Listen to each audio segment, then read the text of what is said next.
Hello and welcome to gradeupstudy.com। तो स्वागत है आपका आज के इस डाउट सेशन में।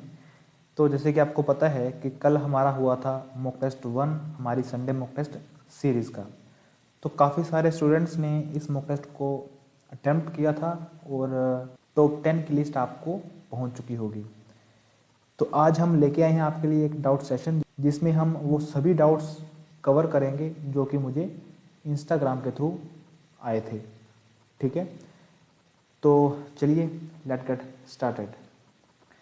तो पहला डाउट था क्वेश्चन नंबर 30। तो इसमें बताया गया है कि परिमाणवाचक विशेषण का उदाहरण दीजिए कि इन चारों में से कौन सा परिमाणवाचक विशेषण के अंदर आता है। तो जैसे कि आपको पता है कि परिमाणवाचक का मतलब क्या होता है कि वो सभी चीज़ें जिसको कि हम माप सकते हैं। ठीक है, जहां पर मापने का सेंस उत्पन्न हो। अब देखिए ऑप्शन नंबर ए क्या है, सफ़ेद कमीज। तो यहाँ पर उस कमीज की क्वालिटी बताई जा रही है कि ये क्या है, सफ़ेद है। तो ये आपका आएगा गुणवाचक विशेषण में। ठीक है, नेक्स्ट ऑप्शन देखिए, नेक्स्ट ऑप्शन है 8 हाथ लंबा। यानी कि हम यहाँ पर किसी को माप रहे हैं कि ये 8 हाथ लंबा है। तो ये आपका किस में आएगा, परिमाणवाचक विशेषण में आएगा। नेक्स्ट चलते हैं, नेक्स्ट है ऑप्शन नंबर सी। तो लंबा पेड़। तो इसमें हम पेड़ की विशेषता बता रहे हैं कि ये जो पेड़ है ये लंबा है। हम यहाँ पर पेड़ को माप नहीं रहे हैं, यहाँ पर हम पेड़ की लंबाई बता रहे हैं कि वो जो पेड़ है वो लंबा है। ठीक है, तो ये भी आपका गुणवाचक विशेषण में आएगा। नेक्स्ट चलते हैं, नेक्स्ट है कुछ दाल। दाल की मापने की सेंस में ही बोल रहे हैं कि कुछ दाल। तो यहां पर ऑप्शन नंबर डी भी सही होगा। अब देखिए परिमाणवाचक के अंदर आपके दो विशेषण आते हैं। तो परिमाणवाचक के अंदर आपके दो विशेषण आते हैं। कौन कौन से? सबसे पहले निश्चयवाचक, ठीक है, और दूसरा है आपका अनिश्चयवाचक। अनिश्चयवाचक, ठीक है। अब ये कौन सा है, 8 हाथ लंबा। तो ये आपका आएगा अनिश्चयवाचक परिमाणवाचक विशेषण। ठीक है, तो 8 हाथ लंबा आपका निश्चयवाचक परिमाणवाचक विशेषण होगा। और दूसरी तरफ कुछ दाल, तो ये आपका आएगा अनिश्चयवाचक परिमाणवाचक विशेषण के अंदर। ठीक है, परिमाणवाचक विशेषण के अंदर में, विशेषण के अंदर। ठीक है, तो इस क्वेश्चन का आंसर ऑप्शन नंबर डी भी सही होगा और ऑप्शन नंबर बी भी सही होगा।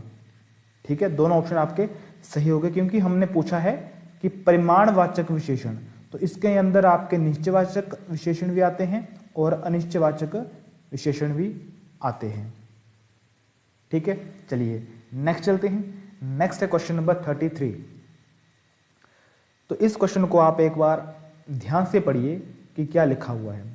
तो क्वेश्चन है कि यदि ए, तो ए कोई पर्सन है, वो उत्तर की ओर अभिमुख होकर सर के बल खड़ा है। यानी कि जब वो सर के बल खड़ा होगा यानी कि उसका सर नीचे होगा, ठीक है, और उसकी टांगें ऊपर को होगी, वो ऐसे खड़ा है। ठीक है, सर के बल खड़ा होने के बावजूद उसका जो मुख होगा यानी कि उसका जो फेस होगा वो उत्तर दिशा की तरफ है, यानी कि नॉर्थ साइड की तरफ है। ठीक है, तो मान लेते हैं कि ये है आपका उत्तर, ये है आपका दक्षिण, ये है आपका पूर्व और ये है आपका पश्चिम। ठीक है, ये है आपका नॉर्थ, ये है आपका साउथ, ये है आपका ईस्ट और ये है आपका वेस्ट। तो इसने फेस किया है नॉर्थ की तरफ। ठीक है, किस साइड पे किया है, नॉर्थ की तरफ, टुवर्ड नॉर्थ। तो अब बताओ कि इसका फेस इस तरफ है, लेकिन इसका जो राइट हैंड है वो ये है, इसका जो राइट हैंड है वो ये है। ठीक है, अब इसके अकॉर्डिंग देखिए, आप इसके अकॉर्डिंग देखिए कि इसका जो राइट हैंड होगा वो ये होगा, ठीक है, और इसका जो लेफ्ट हैंड होगा वो ये होगा, ठीक है। आप खुद एक बार ऐसा करके अगर देखना चाहते हैं तो वो देख सकते हैं, लेकिन इसका राइट हैंड ये होगा और इसका लेफ्ट हैंड ये होगा। नहीं तो आप थोड़ा सा घूम करके भी देख सकते हैं इस तरफ से, कि जब आप इस तरफ देखोगे तब आपका राइट हैंड इस तरफ होगा और लेफ्ट हैंड इस तरफ होगा, ठीक है। तो यहाँ पर वही पूछा गया है कि उल्टा होने के बाद अगर उसका फेस नॉर्थ डायरेक्शन में है तो अब बताइए कि उसका बायां हाथ यानी कि लेफ्ट हैंड किस डायरेक्शन में होगा। तो इसका लेफ्ट हैंड कौन सा है, ये वाला, तो कौन सी डायरेक्शन है, ईस्ट, ठीक है। तो इसका राइट आंसर क्या होगा, ऑप्शन नंबर सी, ठीक है। चलिए नेक्स्ट चलते हैं। नेक्स्ट है क्वेश्चन नंबर 41। तो यहां पर एक छोटी सी मिस्टेक है। तो यहां पर आप देखिए कि ये क्या लिखा है, प्लस इज फॉर डिवीजन, ठीक है, मल्टीप्लाई इज फॉर सम और माइनस इज फॉर मल्टीप्लीकेशन, और यहां पर डिवाइड आना था, क्या आना था, डिवाइड, ठीक है। यहां पर फिर से प्लस लिख दिया हुआ है, तो डिवाइड इज फॉर सब्ट्रैक्शन, ठीक है। तो आपको इस तरह से इसको रिप्लेस करना था। तो हमारा ऑप्शन नंबर डी क्या है, देखिए 36 माइनस, तो माइनस को हमने क्या लिखना है, मल्टीप्लीकेशन, तो मल्टीप्लीकेशन 6 आगे क्या है, प्लस है, तो प्लस इज फॉर डिवीजन। अब क्या है 3, मल्टीप्लाई को हम क्या लिखेंगे, तो मल्टीप्लाई इज फॉर सम, तो 3 प्लस 5, डिवाइड को क्या लिखेंगे, तो सब्ट्रैक्शन, ठीक है। तो ये आएगा आपका। अब ये कैलकुलेशन करने के बाद 74 आना चाहिए। तो यहां पर आपको एक मैंने आपको बताया था कि वोड मास, VODMAS, ठीक है। तो सबसे पहले आपको ब्रैकेट, ठीक है, ब्रैकेट को सॉल्व करना है, फिर ऑफ, तो ऑफ को हम कैसे लिखते हैं, मल्टीप्लाई, ठीक है। जब आपको पूछा जाए कि आपको 144 ऑफ 10% निकालना है, तो यहां पर हम ऑफ को मल्टीप्लाई में रिप्लेस करते हैं, ठीक है। तो यहां पर कोई भी ऑफ नहीं है। नेक्स्ट क्या है, डिवाइड, तो सबसे पहले आपको डिवाइड वाला सोल्व करना है, ये वाला, ठीक है। तो इसको सोल्व करने के बाद क्या बनेगा 36 मल्टीप्लाई, तो 3 2 का 6, तो 2 प्लस 5 माइनस 3, ठीक है। नेक्स्ट क्या है, मल्टीप्लाई, तो अब आपको मल्टीप्लाई वाला सोल्व करना है, ये वाला, तो 72, ठीक है, प्लस 5 माइनस 3। अब नेक्स्ट क्या है, ऐड, तो अब आपको ऐड करना है, तो 72 plus 5 is equal to 77 minus 3। अब आपको क्या करना है, सब्ट्रैक्ट, तो -3 करेंगे तो 74 आपका आ जाएगा, जो कि राइट आंसर है, ठीक है। तो इस क्वेश्चन का आपका जो राइट आंसर होगा वो ऑप्शन नंबर डी सही होगा। चलिए नेक्स्ट चलते हैं। Next question number 42। देखिए क्या क्वेश्चन है कि 13 जनवरी को 13 जनवरी 1984 को अगर बुधवार है यानी कि वेडनेसडे है, तो बताइए कि 11th ऑफ अगस्त 1984 को कौन सा बार होगा, ठीक है। अब आपको सबसे पहले ये देखना है कि ये जो ईयर है ये क्या लीप ईयर है कि नहीं, ठीक है। तो 1984 क्या है, चेक करते हैं। इसको हम डिवाइड करते हैं 4 के साथ। अगर ये 4 के साथ कंप्लीटली डिवाइड हो जाता है, इसका मतलब कि ये एक लीप ईयर है। तो चलिए ट्राई करते हैं। तो 4 का 16, 3 आंसर, ठीक है, और 4 9 का 36, यहाँ पे 2 आंसर, और 4 6 का 24। तो ये कंप्लीटली डिवाइड हो जा रहा है, ठीक है, ये कंप्लीटली डिवाइड हो जा रहा है। इसका मतलब कि ये क्या है, एक लीप ईयर है। कौन सा ईयर है, लीप ईयर। और लीप ईयर में क्या होता है, लीप ईयर में जो फरवरी मंथ होता है इसमें एक दिन अधिक होता है, यानी कि ये 29 डेज का जाता है। ठीक है, अब आपको टोटल डेज फाइंड आउट करने हैं। तो यहाँ पर क्या लिखा है 13 जनवरी, तो 31 माइनस 13 आपको करना पड़ेगा क्योंकि जनवरी में 31 डेज होते हैं, तो कितना आएगा 18। ठीक है, नेक्स्ट फरवरी 29, मार्च 31, अप्रैल 30, मई 31, जून, जुलाई और अगस्त के 11 दिन। ठीक है, चलो अब आपको ये सारे के सारे दिन 7 के साथ डिवाइड करने हैं। ठीक है, और जो रिमाइंडर आएगा वो आपको यहाँ पे लिखना है। तो 7 दूनी 14, तो 15, 16, 17 और 18 यानी कि 4 आपका यहाँ पे रिमाइंडर आएगा। ठीक है, यहाँ पे 7 चौके 28 एक रिमाइंडर आएगा, यहाँ पे 3 रिमाइंडर आएगा, यहाँ पे 2 रिमाइंडर आएगा, यहाँ पे 3 रिमाइंडर आएगा, यहाँ पे 2 आएगा, यहाँ पे 3 आएगा और 7 एकम 7, तो 8, 9, 10 और 11 यहाँ पे 4 रिमाइंडर आएगा। तो अब आपको क्या करना है, ये प्लस करने हैं। तो 4, 5, 10, 15, ठीक है, 19 और 22। तो अब आपको 22 को 7 के साथ डिवाइड करना है। तो 7 1 का 7, 7 3 का 21, यानी कि रिमाइंडर कितना आया 1। यानी कि जो इसका सही आंसर होगा वो इसमें आपको +1 करना पड़ेगा, यानी कि बुधवार +1 यानी कि वीरवार, जिसको कि हम गुरुवार भी बोलते हैं। ठीक है, यानी कि ऑप्शन नंबर बी आपका सही आंसर होगा। तो इस तरह से ऐसे क्वेश्चन हम निकालते हैं। चलिए नेक्स्ट चलते हैं। Next question number 51। तो क्वेश्चन नंबर 51 क्या है कि किस विधि से वायुमंडल गर्म होता है? By what method does the atmosphere heat up? देखिए, अगर हम ये बात करें कि ऐसे कौन कौन से फैक्टर है, अगर पूछा जाए कि ऐसे कौन कौन से फैक्टर है जो कि एटमॉस्फेयर को हीट अप करने में हेल्प करते हैं, तो उस केस में आपका रेडिएशन भी आएगा, ठीक है, कंडक्शन भी आएगा, कन्वेक्शन भी आएगा और ग्रीन हाउस गैस भी आएगी। ठीक है, लेकिन यहां पे लिखा है मेथड। क्या लिखा हुआ है? मेथड। तो रेडिएशन क्या है? रेडिएशन एक एनर्जी है। ठीक है, कंडक्शन क्या है? कोई मेथड नहीं है। लेकिन जब हम बात करेंगे कन्वेक्शन की, तो कन्वेक्शन इज ए मेथड या फिर ये एक प्रोसेस है। ठीक है, तो इस केस में आपका जो राइट आंसर होगा वो ऑप्शन नंबर सी होगा, क्योंकि हमें यहां पर मेथड पूछा गया है। ठीक है, चलिए नेक्स्ट चलते हैं। नेक्स्ट क्वेश्चन है क्वेश्चन नंबर 52। तो रक्त में कितने प्रतिशत प्लाज्मा पाया जाता है? What percentage of plasma is found in the blood? तो इसका राइट आंसर होगा ऑप्शन नंबर बी।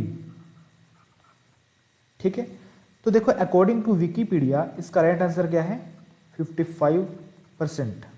लेकिन अगर हम बात करें प्लाज्मा की, तो प्लाज्मा के अंदर 90 से 92% वाटर पाया जाता है।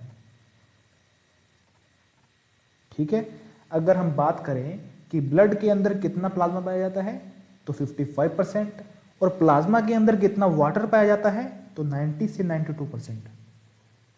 ठीक है, चलिए नेक्स्ट चलते हैं। Next question number 73। तो यहां पर क्या पूछा गया है? इन दो संख्याओं का मध्य अनुपात, यानी कि मिडल रेशियो। तो देखो इसका एक आसान सा फॉर्मूला होता है √AB। ठीक है, तो ये है आपका A, ये है आपका B, बस यहां पे फिल करो, आपका आंसर निकल जाएगा। तो क्या बनेगा? तो 1.21 मल्टीप्लाई बाई 0.09। ठीक है, हम क्या करते हैं कि यहां पर 121 अपॉन 100 लिख सकते हैं, मल्टीप्लाई बाई 9 अपॉन 100 लिख सकते हैं। तो जब हम इनको बाहर निकालेंगे इनको, तो बाहर क्या बनेगा? 600, ठीक है। इसको मल्टीप्लाई करते हैं तो क्या आएगा, तब आपका आएगा 1089, ठीक है। मल्टीप्लाई करके आप देख लीजिएगा। तो अब इसका रूट आपको निकालना है, रूट स्क्वायर आपको इसका निकालना है। तो जब हम 33 को मल्टीप्लाई करेंगे तो देखना क्या बनता है, ठीक है।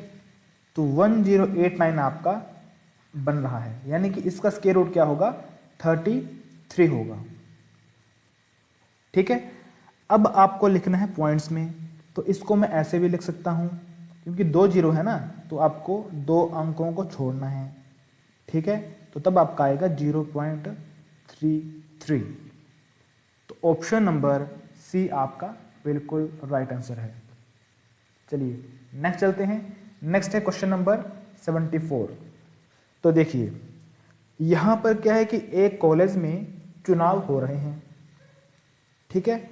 एक कैंडिडेट को, मैं इसको मान लेता हूं ए, तो एक कैंडिडेट को 62% वोट प्राप्त होते हैं, ठीक है। और दूसरे को कितने होते हैं, अब भाई जो बच गए हैं वो तो दूसरे को मिलेंगे, ठीक है। अगर 100% टोटल वोट हैं, उसमें से 62% इसको मिल जाते हैं, तो बाकी बचे हुए किसको मिलेंगे, इसी को तो मिलेंगे, ठीक है। तो अगर हम इसमें 62 माइनस कर दें तो 38% वोट किसको मिलेंगे, बी को मिलेंगे, ठीक है। अब देखो यहां पे क्या लिखा है कि उसे 144 मतों के अंतर से चुना जाता है, यानी कि यहां का जो डिफरेंस है वो कितना है, 144 लोगों का। तो परसेंटेज वाइज इसमें कितना डिफरेंस है, तो 62 38 तो 24 आएगा, यानी कि 24% इज इक्वल टू 144, यानी कि 24% जो है वो 144 वोट्स के बराबर है, ठीक है। तो इसको काटो, 24 का 144, ठीक है। यानी कि 1% इज इक्वल टू 6 और 100% इज इक्वल टू 600, यानी कि जो टोटल वोट्स होंगे उस कॉलेज में वो कितने होंगे, 600, ठीक है। अब देखो 1% अगर 6 के बराबर है, तो यहां पर भी आप 100 मल्टीप्लाई करो, यहां पर भी आप 100 मल्टीप्लाई करो, तो ये बन जाएगा आपका 100% और ये आपका बन जाएंगे टोटल वोट्स, ठीक है। तो ऑप्शन नंबर डी आपका सही आंसर है। नेक्स्ट चलते हैं। नेक्स्ट है क्वेश्चन नंबर 78। तो यहां पे क्या है कि दो संख्याओं का गुणनफल 270 है, यदि उनका अनुपात 6:5 है तो उनका अंतर बताइए। अब देखो अगर आपको अनुपात दिया गया है, अगर आपको रेशियो दी गई है, ठीक है, तो आपको ध्यान रखना है कि ये कभी भी संख्या नहीं होती, यानी कि ये वाली संख्या नहीं होगी। इसको संख्या बनाने के लिए एक कॉमन चीज इन दोनों में हमको मल्टीप्लाई करनी पड़ेगी।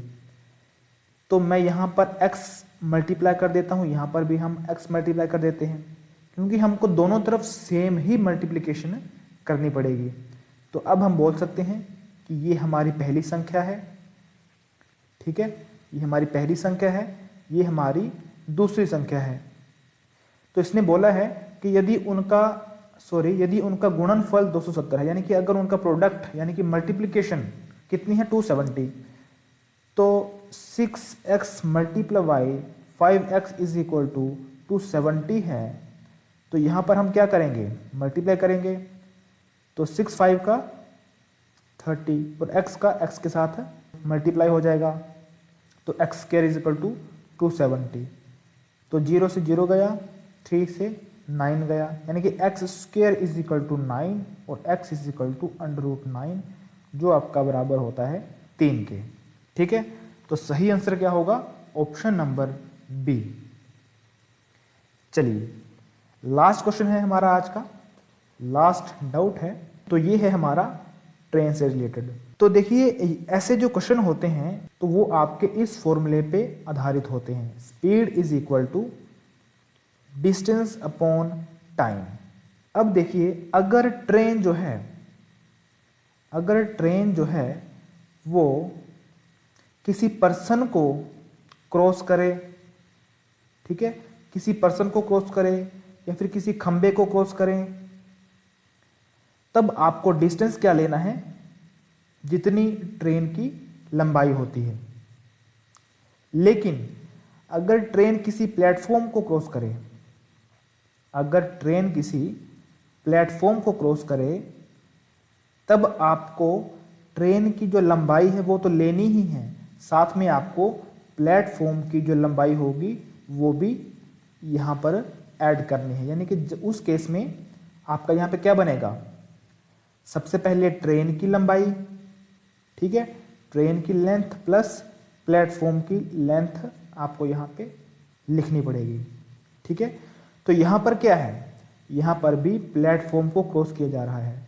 तो सबसे पहले देखो यहाँ पे क्या लिखा है कि 200 मीटर लंबी ट्रेन, यानी कि 200 मीटर तो ट्रेन की लंबाई है, ठीक है, और उससे दोगुनी लंबाई का जो है वो प्लेटफॉर्म है, यानी कि जितनी लंबी ट्रेन है उससे दोगुनी लंबाई का क्या है, प्लेटफॉर्म है, यानी कि 400 मीटर का तो प्लेटफॉर्म आ गया। अब इसको क्रॉस करना है कितने टाइम में, 36 सेकंड में इसको क्रॉस करना है, ठीक है।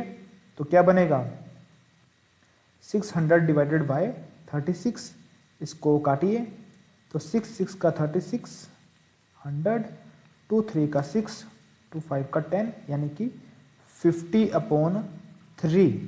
तो थोड़ा सा आपको यहाँ पे ध्यान देना है, यहाँ पर स्पीड पूछी गई है लेकिन किलोमीटर पर आवर के हिसाब से, लेकिन ये है हमारी मीटर पर सेकंड के हिसाब से। तो आपको पता है कि जब भी हम मीटर पर सेकंड को किलोमीटर प्रति घंटे में चेंज करना हो तो हम उसी चीज़ को मल्टीप्लाई करते हैं 18/5 के साथ। तो इसको भी हम इसी के साथ क्या करेंगे, मल्टीप्लाई करेंगे। तो देखिए क्या बनेगा, तो 5 10 का 50, 3 6 का 18, तो 10 मल्टीप्लाई बाय 6 यानी कि 60 आपका क्या होगा, सही आंसर होगा, ठीक है।